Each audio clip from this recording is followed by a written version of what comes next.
احمدہ و نصلی علی رسولہ الکریم۔ آج کے ٹاپک میں ہم بات کریں گے سجدہ تلاوت کا حکم اور اس کا طریقہ۔ تو مسئلہ یہ ہے کہ سجدہ تلاوت پڑھنے یا سننے کی صورت میں سجدہ واجب ہو جاتا ہے اور اس کا بالکل چھوڑ دینا گناہ ہے اور ادا کیے بغیر یہ ذمے سے ساقط نہیں ہوتا۔ باقی اگر نماز کے اندر سجدے والی آیت تلاوت کی تو نماز واجب ہے، نماز کے بعد یہ ساقط ہو جاتا ہے۔ البتہ ترک واجب کی وجہ سے گناہ ہوگا تو اس پر استغفار اور توبہ کر لینا چاہیے، اور عام حالت میں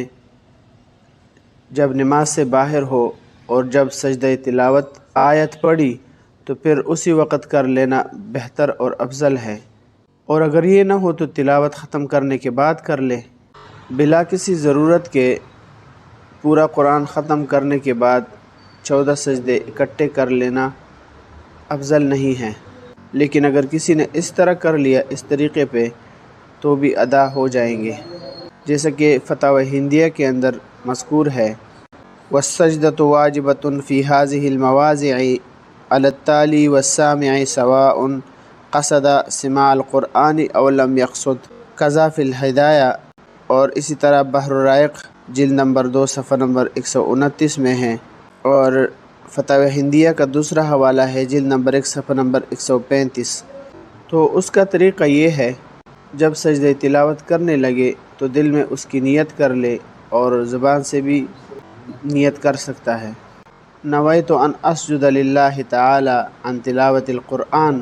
اور اردو میں یوں کہہ لے کہ اللہ تعالیٰ کے واسطے سجدہ تلاوت کر رہا ہوں، اور کھڑا ہو کر اللہ اکبر کہتا ہوا سجدے میں چلا جائے، اور کم از کم 3 مرتبہ سبحان ربی الاعلیٰ کہے، اور پھر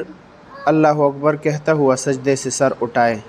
اور پھر کھڑا ہو جائے۔ سجدہ تلاوت میں تشہد پڑھنے اور سلام پھیرنے کی ضرورت نہیں ہے، لیکن اگر بیٹھتے ہوئے اللہ اکبر کہتے ہوئے سجدے میں چلا جائے اور پھر سجدے سے اللہ اکبر کہتے ہوئے سر اٹھائے، بالکل کھڑا نہ ہو جائے، تو اس طرح کرنا بھی صحیح ہے، لیکن کھڑا ہو کر سجدے میں چلا جانا اور پھر سجدے کے بعد واپس کھڑا ہونا یہ افضل ہے۔ اسی طرح اگر نماز میں آیت سجدہ پڑھے اور فی الفور سجدہ کر لے تو اس میں نیت کی ضرورت نہیں ہے۔